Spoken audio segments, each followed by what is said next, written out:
Hi everyone, welcome to my channel Science City Classes by Karuna. Degree 3rd year, 6th sem,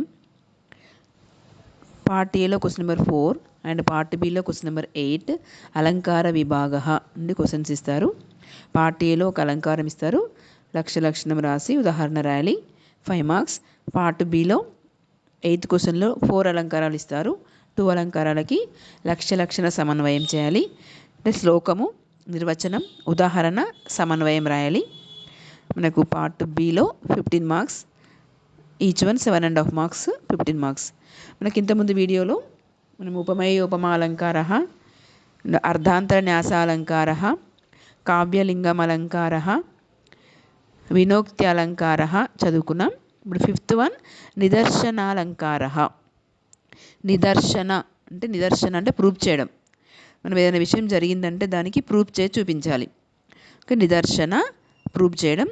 ఉపమేయ ఉపమాన పదాలకు ఐక్యారోపణ చేయాలి, అంటే proof చేసి చూపించితే దాన్ని నిదర్శనాలంకార అంటారు.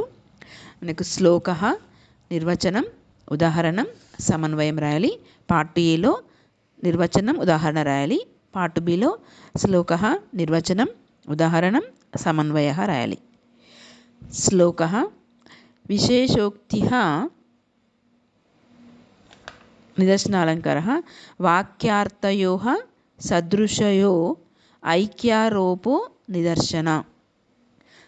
వాక్యార్థయో సదృశయో ఐక్యారోపో నిదర్శన చేసి చూపించాలి. నిర్వచనం, వాక్యములోని ఉపమేయ ఉపమాన పదముల అర్థములకు ఐక్యారోపణము చేసినట్లయితే దానిని నిదర్శనాలంకార అంటారు. వాక్యంలోని ఉపమేయ ఉపమాన పదాలకు, దేంతో పోల్చే వస్తువు, మనం పోల్చుకు తెచ్చుకున్న వస్తువుకి నిదర్శన మనం ప్రూఫ్ చేసి చూపించాలి. ఓకే, వాక్యములోని ఉపమేయ ఉపమాన పదముల అర్థములకు ఐక్యారోపణము చేసినట్లయితే దానిని నిదర్శనాలంకార అని అందురు. Where attribution of identify of similar meanings of the sentences, that is upameya and upamana, is called as nidarshanaalankara.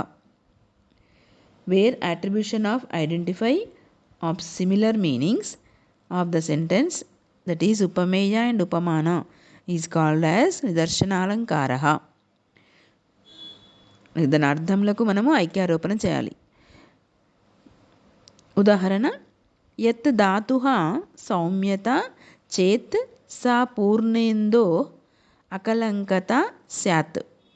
యత్ ధాతుః సౌమ్యత, దానం చేసేవాడి యొక్క సౌమ్యత, దాత యొక్క సౌమ్యత, సా పూర్ణేందో అకలంకత స్యాత్, అంటే పౌర్ణమి నాటి యొక్క చంద్రుని వలె మచ్చ లేకుండా ఉంటుంది అన్నట్టు. ఇప్పుడు దాత యొక్క సౌమ్యతను మనము ఎలాంటిదో, సౌమ్యత దానగుణం ఎలాంటిదో ప్రూఫ్ చేసి చూపించాలి. అంటే ఆయన యొక్క దానగుణము, మరి పౌర్ణమి నాడు చందమామ ఎంత తెల్లగా ఉంటాడో, మచ్చ లేకుండా ఉంటాడు, అలాంటిది ఆయన యొక్క దానగుణము అని ప్రూఫ్ చేసి చూపించడం. ఇక్కడ ఏది అహంకారం లేకుండా, అంటే దాతకు సౌమ్యతయో అదే పౌర్ణమి నాటి చంద్రునికి మచ్చలేనిదయ్యను. ఓకే, పౌర్ణమి నాటి యొక్క చంద్రుడు మచ్చ లేకుండా ఉన్నటువంటిది, అలా దాత యొక్క సౌమ్యత అంటే అహంకారం లేకుండా దాత యొక్క సౌమ్యత అలా ఉంటుంది, పౌర్ణమి నాటి చంద్రునికి మచ్చ లేకుండా ఉన్నట్టుగా ఉంటుంది అని ప్రూఫ్ చేసి చూపించడం. ఓకే, యత్ ధాతుః సౌమ్యత చేత్ సా పూర్ణేందోః అకలంకత స్యాత్. Which non organs is the gentleness of a donor that becomes the stainlessness of the full moon. Which is the gentleness of a donor that becomes that stainlessness of the full moon. ఈ విధంగా ఉదాహరణ, నిర్వచనం ఉంటుంది. మరి మనము శ్లోక రాయాలి, నిర్వచనము, ఉదాహరణ, సమన్వయం చేయాలి. అంటే ఉదాహరణను సమన్వయం చేసి ఎక్స్ప్లెనేషన్ చేసి చూపించాలి. సమన్వయ, in the above sentence the ఉపమేయ is the gentleness of a donor and ఉపమాన is the stainlessness of the full moon. ఉపమేయము, ఉపమానం ప్రూవ్ చేసి చూపించాలి. Here it is proved that the attribution of identify of the words ఉపమేయ and ఉపమాన hence this is known as నిదర్శనాలంకార.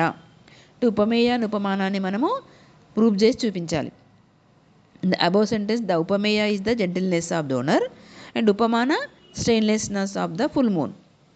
రెండింటిని మనం prove చేసి చూపించాలి. Here the proved that the attribution of identify of the words ఉపమేయ and ఉపమాన hence it is known as నిదర్శనాలంకార. ఇలా సమన్వయం చేసి చూపించాలి. మనం పార్ట్ ఏలో నిర్వచనం ఉదాహరణ రాయాలి అండ్ పార్ట్ బిలో శ్లోకం సాంస్క్రిట్లో రాయాలి అండ్ ఉదాహరణ సాంస్క్రిట్లో రాయాలి, సమన్వయం చేయాలి. ఈ విధంగా part A and part B నిదర్శనాలంకార part A 5 marks and part బిలో 15 మార్క్స్. ఈ వీడియో మీకు నచ్చినట్లయితే లైక్ చేయండి, షేర్ చేయండి, సబ్స్క్రైబ్ చేయండి.